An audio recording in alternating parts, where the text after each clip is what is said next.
in this iteration of people on Reddit need some help, therapy, and a hug. Not every relationship, not every marriage needs to be saved. Sometimes you're trying to resuscitate a rotting, I don't know, walrus. Just it's not cute. Listen, some people might find walruses cute, not me. Like, it's just stanky and rotting. It's been dead for a long time. It's been dead for a long time. Just let it go and let it complete the circle of life.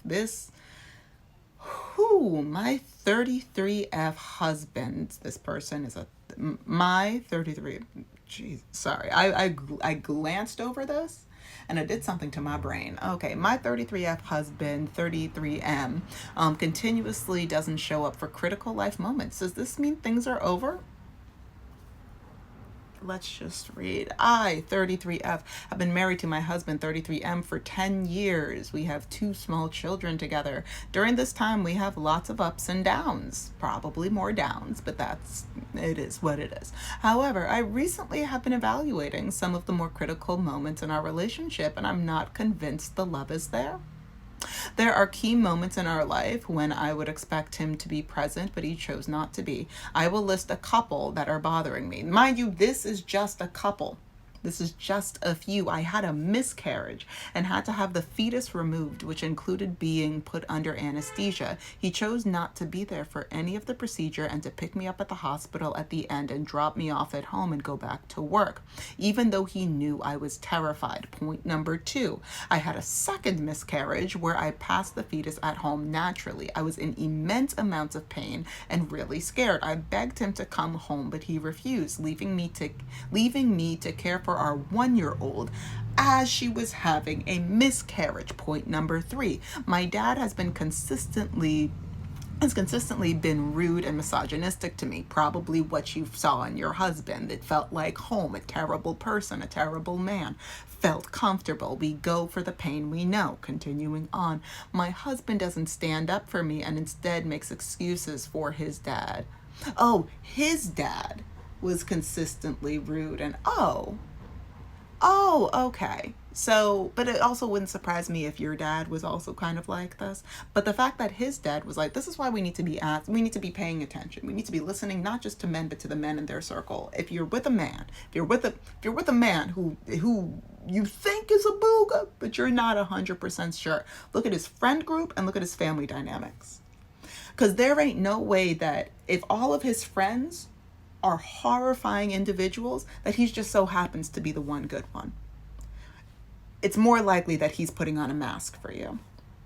If his father is misogynistic, is rude, is racist, is whatever, it's special, like, not, if his father is all those things and you don't see them butting heads and you don't see him calling out his dad, listen, I understand that there's a lot of like problematic things in the older generation, but if your partner is not coming to bat against those things, and a lot of people think, oh well, this has happened to a bunch of people that I'm no longer friends with, but they go, oh well, like my partner, my boyfriend, whatever, like he's not sexist, but like he does say the N-word sometimes, but like he doesn't know any better.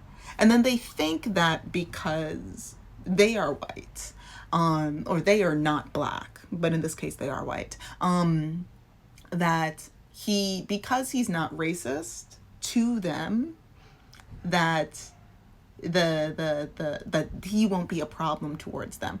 No, if you subscribe to one of the evil archetypes of the world, then it's open season. All of the isms, all of the phobias, all of that, they're all holding hands. You might not see it because they're holding hands under the table, but they're all holding hands. So don't assume that he's going to be better to you because he's terrible to a different group of people. And in this case, his father is the person that taught him what it means to be a man. So there's that. Point number 4, I got COVID really bad and he again refused to care for me and left me to tend for our 2 young children. Okay, so he abandoned you and he put his 2 young children at risk of getting COVID and dying. I don't understand why this person is trying to fight for this marriage. This is not a loving relationship at all. You have been abandoned for the entirety of your relationship. If this is what it has come to, then there was never love here. There was never care there. He cares more. You are a dog on the street to him. And you gave him 2 kids?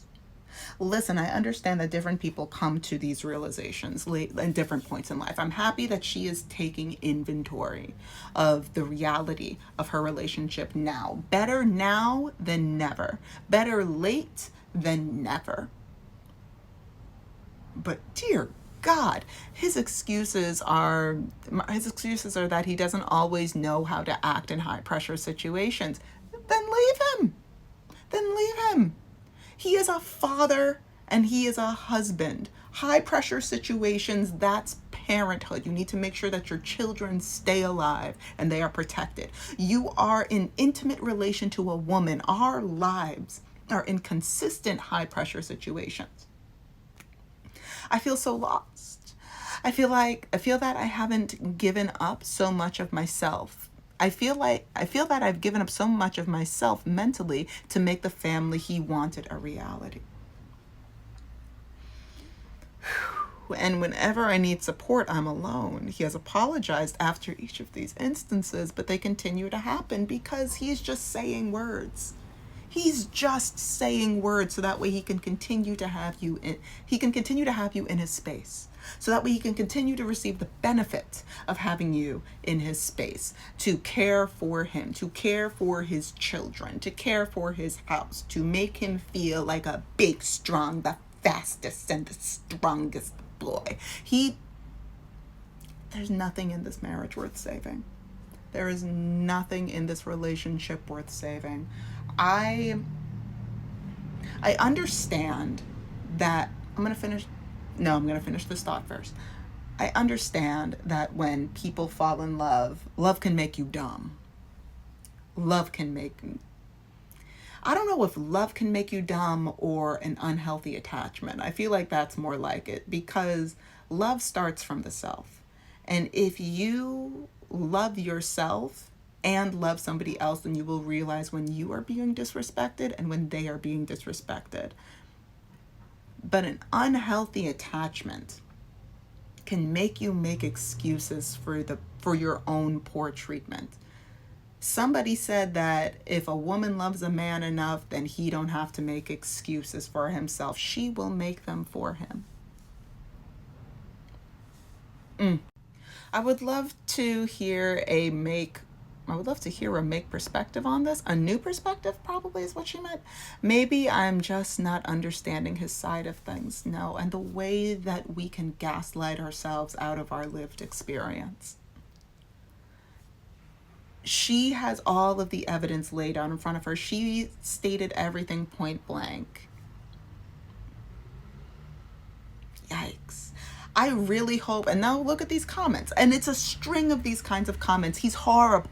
I don't care if he doesn't know how to act, you still show up. Honestly, it's even worse that he doesn't help with his own children in hard situations. I would be done. No point in a marriage when you're already doing the hard stuff alone. I'm so sorry for your losses and this situation. Leave. And I recognize that leaving is a terrifying thing for a lot of people. What am I going to do? I haven't been on my own, and for this person 10 years. What if I don't know how to do it? Whatever experiences you, it might be hard in the beginning, but your peace? This man is disrespecting you. He's putting you in danger, and he's putting your children in danger. Point blank period. He is a danger to you and your children. There's millions of women that are in these kinds of lived situations. If you have any advice for somebody that's in this kind of situation, I don't know if this person is going to come across this video, but if she does, what would you say to her? Please type it in the comment section. Oh, God, Jesus. Bye.